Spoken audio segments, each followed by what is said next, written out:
Olá, bem-vindos à nossa análise de hoje. Vamos mergulhar, assim, nos fragmentos de uma obra muito introspectiva, o Livro do Desassossego, do Fernando Pessoa.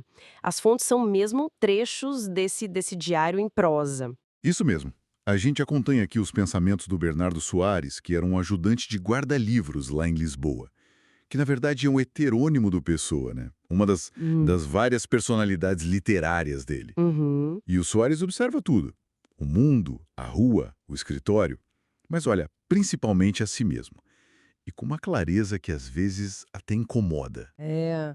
A nossa proposta aqui é tentar desvendar um pouco as camadas desse desassossego, sabe? Essa inquietação que não passa. E entender como ele enxerga a realidade, o sonho, a própria escrita. O que será que torna essa visão tão particular? Vamos tentar investigar isso. Bom, para começar, o narrador descreve o ambiente de trabalho dele, né? O escritório na Rua dos Douradores, fala do patrão, o Vasques, do colega Moreira, e tem uma parte que eu acho curiosa. Ele parece sentir um certo alívio na normalidade deles, Sim, sim. comparando com outras figuras que ele, assim, despreza abertamente. Ele até fala que a realidade comercial serve de cura para umas sombras internas. Pois é, mas essa normalidade é também fonte de um tédio enorme para ele. É um peso. O que eu acho fascinante é a capacidade de observação dele. É muito aguda, quase fria. Verdade. Ele repara nas costas de um cara qualquer na rua, na inconsciência das pessoas comuns, que ele diz que vivem sem ter consciência de ter consciência. Tem uma ternura ali, mas ao mesmo tempo, um distanciamento é enorme. E essa coisa do tédio, né, é central. E não é só o não ter o que fazer, o ócio. Ele descreve como um mal-estar de estar vivendo, quase físico, uma sensação carnal da vacuidade prolixa das coisas. É forte. Muito forte. E aí vem a ideia de que sonhar, mesmo impossível, é melhor. Ele chega a dizer, mais vale pensar que viver. Exato. Esse é um ponto-chave. O sonho, a imaginação, são refúgios claros para ele. Ele fala em fazer paisagens com o que sinto, sabe? Tentar viver esteticamente, quase como se esculpisse a própria vida. Uhum. A realidade lá fora muitas vezes só decepciona, angustia. E aí, nesse cenário, a escrita aparece como salvação. Sim. Como ele diz, né? Escrevo palavras como a salvação da alma.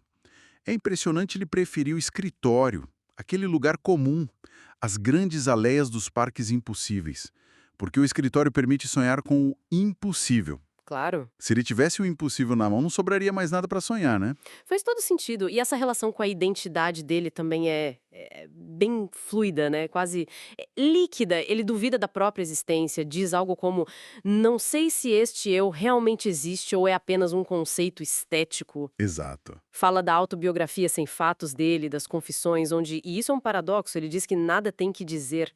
Parece que a vida vivida de fato importa menos que a vida sentida, registrada ali na escrita. E isso levanta uma questão fundamental, né?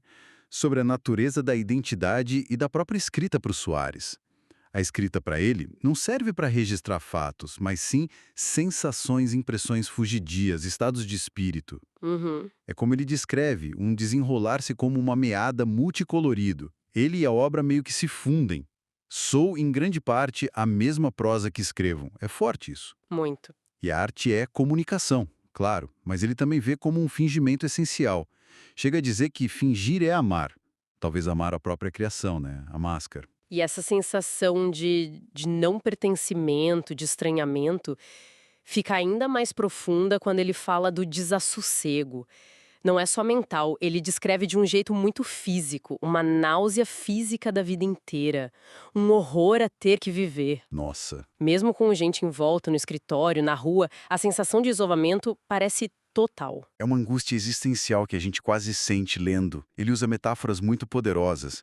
A alma como um maelstrom negro, uma vasta vertigem à roda de vácuo. É, é pesado. Muito pesado. E tem uma consciência muito aguda da passagem do tempo, da perda, da sensação de fracasso. Sei que falhei, ele admite. Ele se vê como parte de uma geração que herdou a descrença em tudo, sabe? Sem aquelas bases, aquelas âncoras religiosas ou morais. Entendo.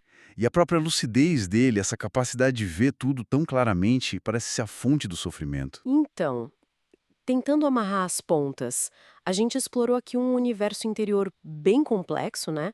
Marcado por essa observação minuciosa do cotidiano, pelo tédio, que curiosamente parece até dar alguma estrutura, Sim. pela fuga na imaginação, na escrita, e por essa inquietação existencial profunda, constante. Exatamente. Vimos esse contraste forte entre a realidade banal de Lisboa, do escritório, e essa vida mental turbulenta do Soares. A escrita, nesse contexto, não é só um refúgio. Ela se torna a própria matéria da existência fragmentada dele.